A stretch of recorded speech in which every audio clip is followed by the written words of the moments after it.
The influential person I chose to talk about that impacted society today is Sir John Harrington. He was the person that invented the first flushing toilet. Um, he was born August 4th in 1561. Um, that toilet wasn't his first thing that he was interested in. He was also a poet. He was on the royal court for Queen Elizabeth I. He was also one of her many godsons. He was later kicked out and exiled of the court for some risque talk or behaviors. Before 1775, people would use chamber pots to do their business, to use the restroom. Toilets back then were like outhouses. It was like a box you'd go out in or a room in the house and would have a chamber pot underneath a seat, and you'd sit down and you'd do your business in the pot, and then when you were done with it, you would take it to the window and you would just dump whatever you did out of the window. But Sir John Harrington's toilet that he made was like a water closet. It had a pan that had an opening at the bottom and a chair you would sit in with a leather force valve and leather face valve. And it was a system of levels and handles that poured water in a cistern, and it would go down to the open valve and it would wash everything out.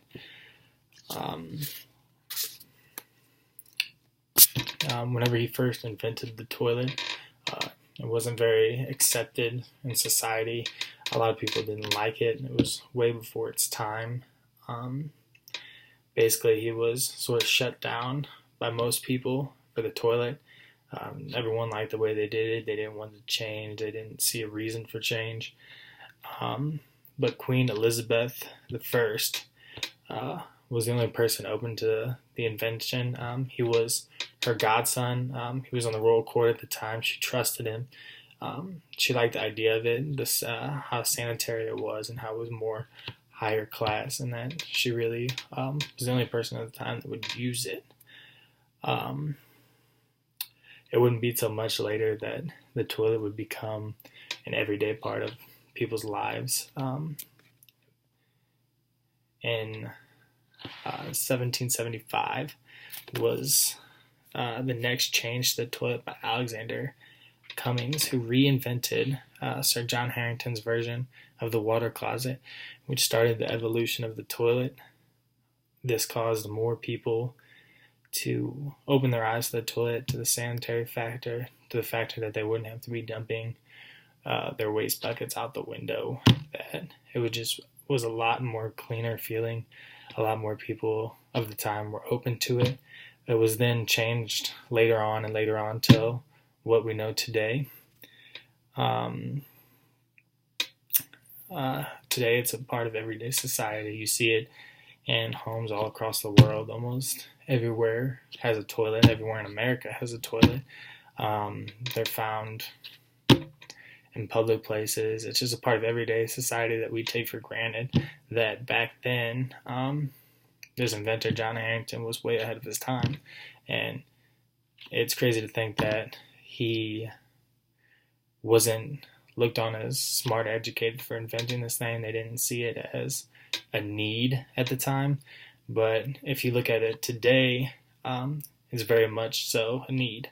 If you bought a house, you'd expect there to be a toilet in it. If you go to a public building with a restroom, you'd expect a toilet there. You wouldn't expect a chamber pot just sitting there behind the closet. The toilet basically changed how society functions. It changed the way we look at everyday life, that they looked at everyday life back then. They didn't see the chamber pot or anything as that is unsanitary because it was a part of their everyday life. But now if you look at it and you saw someone just dumping their waste or their feces stuff outside the window, you would be pretty disgusted. So the strength of the toilets was, well, you don't have to, you no longer have to dump your waste out the window because that's pretty disgusting. It's very more sanitary. It opened doors for new inventions. Like if you think of all the stuff in the bathroom or all the things for the toilet, like the plunger or toilet paper or the toilet decor on the back or toilet seats or anything like that, it really helped open doors for modern day inventions. Weaknesses. Basically, the weaknesses when he invented it was that there was no one really open to the idea. The only person that was open to the idea, he got exiled by, and she had the only toilet that he invented for the purpose. And back then, they didn't see it as a necessary, or they didn't see it as a necessity. They didn't see it as a need for them. So it was just way before his time, and that was mainly one of the weaknesses to his first original toilet. Opportunity. Basically, the first invention, opened doors for inventors in the future. It opened doors for the Alexander Cummings, who invented the toilet, or the new version of the toilet in 1775. It opened doors for him to make changes and to further along the process of the toilet. Basically, the threats. I couldn't really think of many threats that was going on. The main thing was just that it wasn't accepted. That was the main threat back then. His invention wasn't accepted, so it had a threat of that it would die out, that no one would take his invention to the next level, wouldn't change it or alter it to where it had been everyday society sort of thing. But luckily they did, and now we don't have to dump waste outside windows or do our business in chamber pots.